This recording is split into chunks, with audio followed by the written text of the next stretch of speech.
안녕하십니까. 평생투자 파트너입니다. 3월 11일 월요일입니다.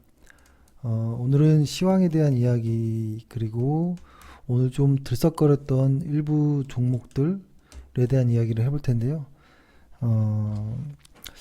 일단은 뭐 수급이나 차트를 보기 전에 일단 분위기를 좀 보면 이런 희망이 좀 있었던 것 같아요. 코스피 같은 경우에는 이게 좀 너무 작게 보이긴 할 텐데요. 이거를 크게 한번 보면, 크게 한번 봐볼게요.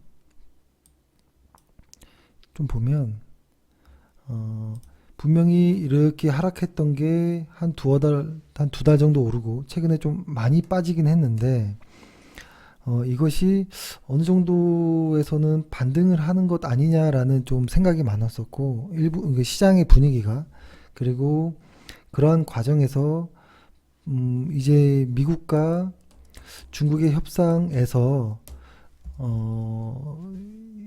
이전에 어떤 사건이 있었지만 그 북한과 미국의 협상이 되지 않았던 이런 것들도 있었지만, 그래도 이건 아주 특별한 케이스고 미국과 중국의 어떤 협상은 그래도 잘 될 것 아니냐라는, 잘 되지 않을까라는 어떤 희망이 있었고, 그래서 일정 부분에서는 반등하지 않을까, 이 전저점을 과연 깨고 내려갈 정도의 다시 한번 그런 상황이 올까, 이런 분위기가 좀 많았고, 만약에 그렇다면 지금 현재 중국 관련한 종목들, 뭐 화장품이든 여행이든 관광이든 혹은 뭐 게임주든 뭐 이런 종목들을 먼저 선침해하는 것이 좋은 거 아니냐, 이런 어떤 분위기가 좀 있었습니다.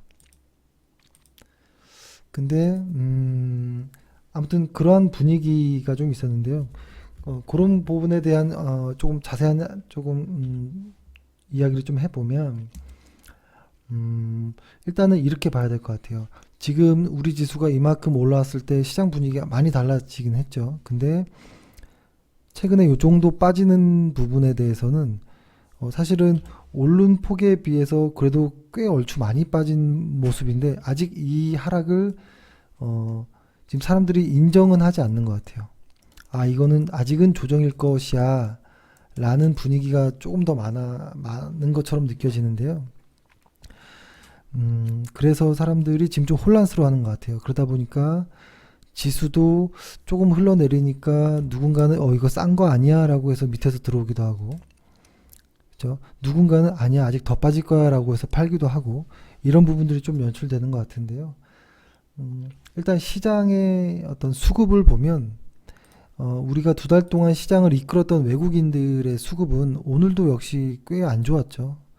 안 좋았고, 기간 누계로 보면 1월 1일부터로 좀 보면 쭉 올라왔다가 옆으로, 그래도 이걸 만약에 추세선으로 본다면 추세가 좀 꺾인 것 아니냐, 이렇게 좀 보일 정도로 많이 이 가팔랐던 매수가 많이 변했습니다, 현재. 근데 지금의 모습을 인정하지 못하는 것은 좀 위험해 보일 수도 있습니다. 이것이 내일이든 모레든 글피든 반등이 나올 수도 있겠죠. 근데 그건 그때 가서 고민할 것인 것이고, 지금은 그냥 하락한다라는 있는 그대로를 받아들이는 게 어떤가라는 생각을 합니다. 그래서 시중에서는 또 이런 이야기도 좀 많이 하고 문의도 오는데요. 혹시 선취매를 좀 하는 것 어떠냐라는 이야기를 합니다. 왜냐면 지금 시장이 이렇게 내려가고 있는데, 시장이 다시 반등하면 분명히 일부 뭐 중국 관련한 쪽, 혹은 제약바이오, 혹은 뭐 반도체 쪽, 이쪽은 당연히 오르는 것 아니냐, 이런 이야기를 좀 하거든요. 일리 있는 이야기입니다. 그렇죠? 그럴 가능성도 매우 높고요. 근데 다만 시장이 이 하락할 때 현재 일부 종목들이 반등하고 이런 모습들이 확실히 보이는 것 같긴 해요. 오늘도 반도체 관련한 쪽이 좀 들썩거리긴 했는데요. 근데 시장이 현재 만약에 이렇게 올라왔던 시장이 꺾였다가 다시 돌아 나갈 때는, 그때는 누가 주도주가 될지는 사실 지금으로서는 알 수 없어요. 지금 시장이 올라갔다가 하락하고 있는 과정에서 앞으로 나올 시장이 들어 올라갈 때의 주도주는 지금의 어떤 종목들과는 다를 것이거든요. 뭐 같을 수도 있겠지만, 아무튼 이 변곡점 이후에는 뭔가 다른 우리가 상상하지 못했던 무언가가 일어날 가능성이 높기 때문에 지금 너무 빠르게 선취매를 한다거나 이런 것은 조금 맞지 않다고 보고요. 지금 시장이 이렇게 여기를 한번 그려보면 이렇게 하락하고 요 정도 왔는데 이 어떤 전저점을 깨고 이렇게 내려가는 것이 아니라면 지금은 사실 크게 본다면 아직은 조정일 것이고 일부 중소형주의 트레이딩도 가능해 보인다라고까지는 이야기를 드렸잖아요. 그렇지만 이 조정이 현재 이만큼 와 있는데요. 이게 어디서 멈출지는 모릅니다. 그렇기 때문에 어디서 멈추는지에 대한 고민은 확실히 하고 있어야 되고 비중을 너무 많이 실거나 이럴 필요는 없다라고 보고요. 그리고 지수를 볼 때는 특히 이 지수는 예측의 영역은 확실히 아는 것 같아요. 그리고 어떤 이동평균선의 이야기 그리고 어떤 보조지표의 이야기로 지수를 이야기하기엔 조금 무리가 따르는 것 같고요. 오로지 수요와 공급에 의해서만 이야기하는 게 가장 근접한 모습은 아닌가라는 생각을 하고요. 특히 이런 이야기도 합니다.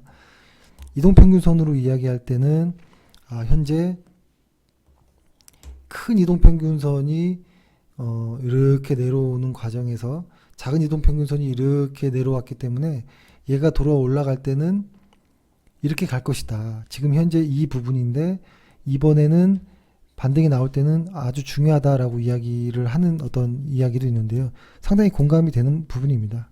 근데 이것을 이동평균선으로만 보긴 힘들고요. 이동평균선은 후행하는 지표이기 때문에 주가가 급등과 급락을 하면 이동평균선의 모양은 완전히 깨질 수 있거든요. 그래서 꼭 이동평균선을 맹신할 필요는 없는 것이고 주가 그 자체를 좀 확인해보자 라는 것이고 보조지표도 마찬가지입니다.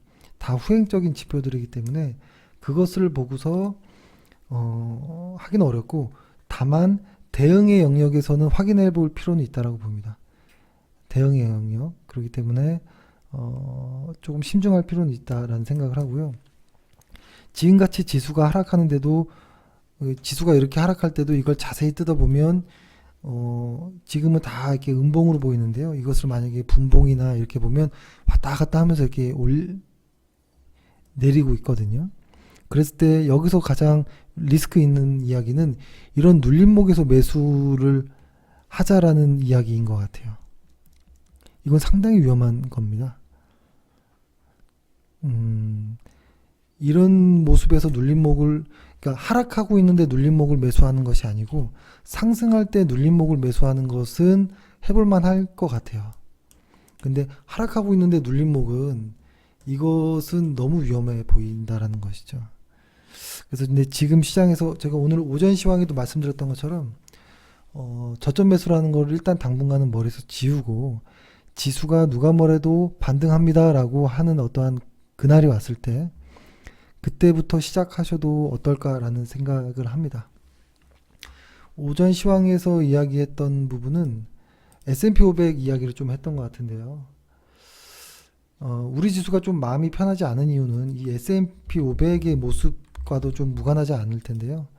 S&P 500이 크게 보면 이렇게 헤드앤숄더 패턴을 완성하고 있는 것처럼 보이기도 합니다. 그리고 아주 중요한 2800이라는 이 저항 구간을 일단은 돌파를 못했고 그래서 만약에 이것이 완성되어서 이렇게 빠져버리면 뭐 일정 부분 반등도 있을 수 있겠지만 수급이 확 쏠려서 매도로 급격히 전환될 가능성이 있기 때문에 만약에 지금 S&P 500이 이 언저리인데 여기서 조금 더 굳어지면 우리 시장 역시도 그렇게 마음 편하게 보일 시장은 아니라고 보여집니다.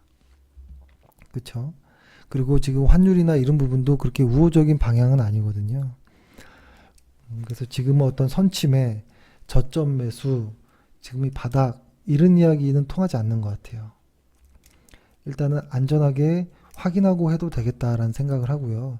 그리고 반도체 업종의 소재주들이 조금 반등하는 모습들이 오늘 나왔어요. TCK나 SK 머티리얼즈나 좀 이렇게 나왔는데요.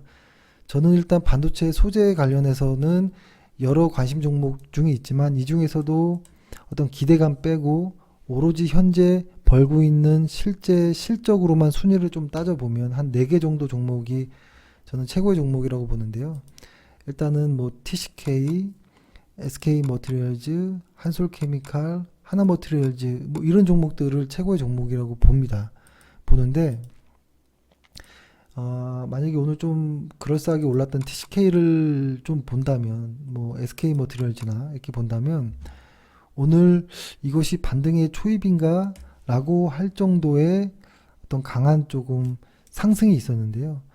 어떤 거래량이나 수급으로 봐서는 아직은 오늘 하루에 확신을 갖기는 좀 어렵다라는 생각을 좀 가졌습니다. 분명히 좋은 종목이고 싸게 사면 좋겠다만 아직 시장에 확신의 어떤 매수자들이 들어오지 않은 상황에서 성급하게 일찍 들어갈 이유는 없다라는 생각을 좀 해봅니다.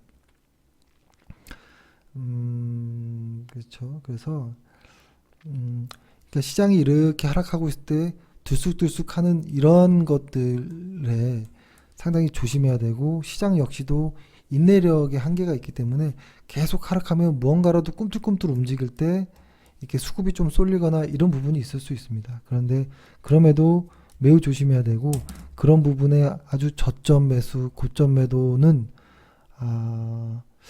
일반 개인 투자자들의 목은 아니지 않을까라는 생각을 일단은 좀 합니다. 그리고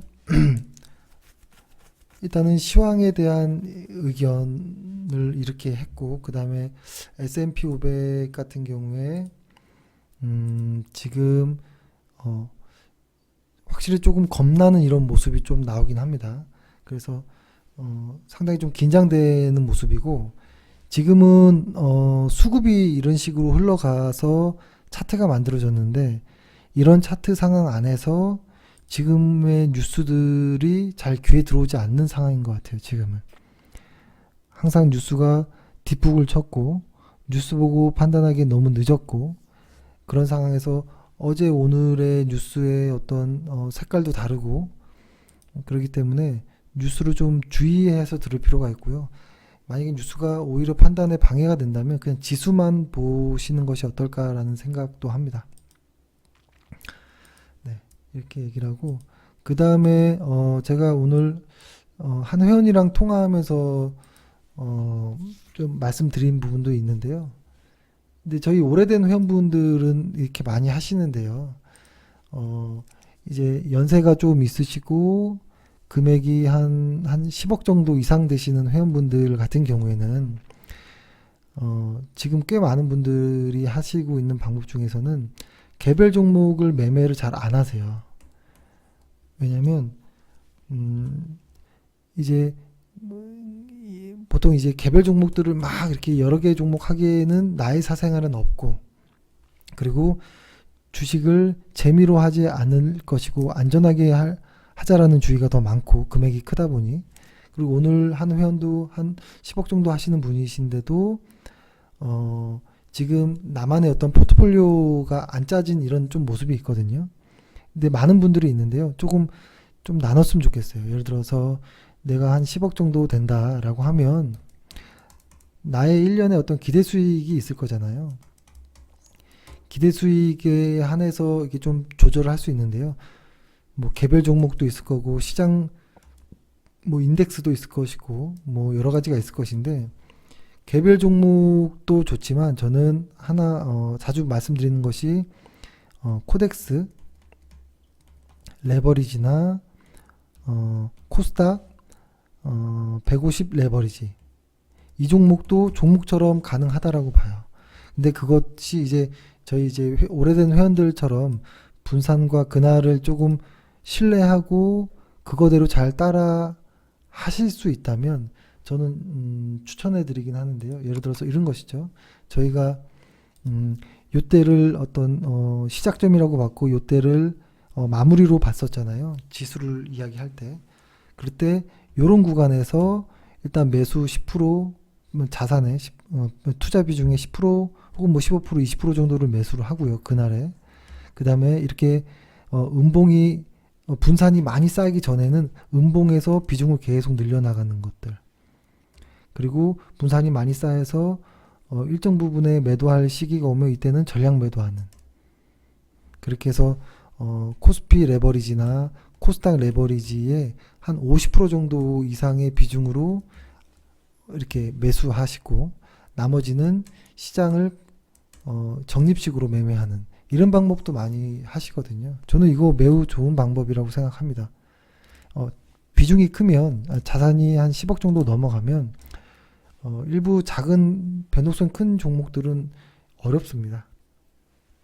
혹은 비중이 커지면 나눠야 돼요. 트레이딩 하는 종목과 적립식으로 계속 모아나가는 종목을 좀 바꿔야 되거든요. 근데 한 5천만 원, 3천만 원 하는 분들에게 적립식을 권하면 아무도 따라하지 않으세요. 그러니까 이게 좀 애매한 것이죠. 비중에 따라서 뭐 5천만 원과 5억, 5천일과 5억인 분들이 있다면 제가 만약에 적립식 이야기를 한다거나 코덱스 레버리지를 그날에 사시고 분산에 매도하십시오라고 하면 여기 있는 분들은 좀 하시고 하시죠. 그리고 제가 개별 종목에 이야기하면 여기에 있는 분들은 하시고 여기 분들은 안 하시고 이렇게 좀 섞여 있어요. 그래서 지금은 저희가 분산과 그날을 회원분들이 대부분 아시고 저 역시도 그것을 아주 중요하게 말씀드리고 있기 때문에 지금은 개별 종목 위주로만 좀 말씀드리지만 혹시 이런 방법에 대해 좀 고민하시고 있는 좀 금액이 좀 일정 부분 있으신 회원분들은 따로 전화를 주시면 제가 다시 한번 안내를 드릴게요. 그래서 이런 방법도 있다. 오로지 개별 종목만 사고 파는 것밖에 없는 것은 아니다라고 좀 안내를 드리고 싶습니다. 예, 이렇게 해서 그래서 시장을 보는 것 그리고 시장을 대응하는 것 이것이 하나의 트레이딩도 될 수 있다라고 좀 말씀드리고 싶습니다. 그래서 일단 오늘 시장을 다시 정리해 보면 오늘은 거래량도 부족했고 외국인의 수급도 좋지 않았고 시장에서 얘기하듯이 지난주가 바닥이 아니었고 일단은 시장에서 코스피가 음봉이 몇 개가 나오든 말든 몇 개가 뭐 삼성전자가 음봉이 5개가 나오면 양봉이 나온다든지 이러한 말보다도 일단 지수가 어떻게 움직이는지를 보고 조금 늦게 판단하셔도 괜찮다라는 생각을 하고요. 그리고 약간 하나 의아한 부분이 조금 있는데요. 제가 요것을 한번 설명 드려볼게요. 뭐냐면 이게 뭐냐면 빅스 지수를 코스피의 그 빅스 지수를 뒤집은 차트인 거예요. 그러면은 그 말은 뭐냐면 그렇게 되면 코스피와 빅스 지수가 거의 일치하거든요. 그 기간 값이 그 패턴의 모습이 같은 기간으로 해서 한번 설정을 해보면 해볼게요. 이렇게 되면 잘 보시면 위에 거는 빅스 지수를 뒤집은 거고 이거는 ADL 차트인 거고 이거는 코스피 차트인데요. 잘 보면 분명히 ADL 차트는 꺾이는 모습이 확연히 보여요. 그거에 비해 코스피는 좀 급락하다시피 좀 하락의 각도가 좀 강하고요. 다만 변동성 지수는 좀 완만하게 깨지 않고 가는 이런 느낌이 좀 나요. 왜 안 깨지지? 라고 생각할 정도로 이런 부분 때문에 최근에 하락이 좀 어색해 보인다라고 좀 S&P 500으로 좀 말씀드린 것 같긴 한데요. 만약에 이 변동성 지수가 중심값을 깨지 않고 간다면 아마 이 전저점 근처에는 오지 않을 것이고 이 언저리 구간에서 아마 이 언저리 가격에서 반등을 할 가능성이 좀 높지 않냐라는 소설을 씁니다. 이것은 순수한 소설인 것이죠. 그래서 일단 이렇게 예측은 하되 실제로 지수가 그런 모습을 보인다면 대응을 하는 것이고, 내 예측은 예측일 뿐인 것이고 시장이 그렇게 가지 않으면 내 예측은 그냥 틀린 겁니다. 인정하면 되는 것이죠. 그래서 일단은 지금 최근에 변동성 지수가 왜 이렇게 완만하지? 라는 생각을 일단은 좀 갖고요. 그리고 그거에 비해 지수가 너무 하락 각도가 강하다. 만약에 조금 더 변동성 지수가 버텨준다면 그 심리적으로 반등할 가능성이 매우 높겠다라는 것. 그리고 그것은 이 언저리에서 반등 구간이 나오는 것 아닐까라고 좀 조심스럽게 예측을 해봅니다. 하지만 이거 역시도 확인하고 매수하셔도 전혀 늦지 않다라고 말씀을 드릴게요. 그렇게 하고 잠시만요.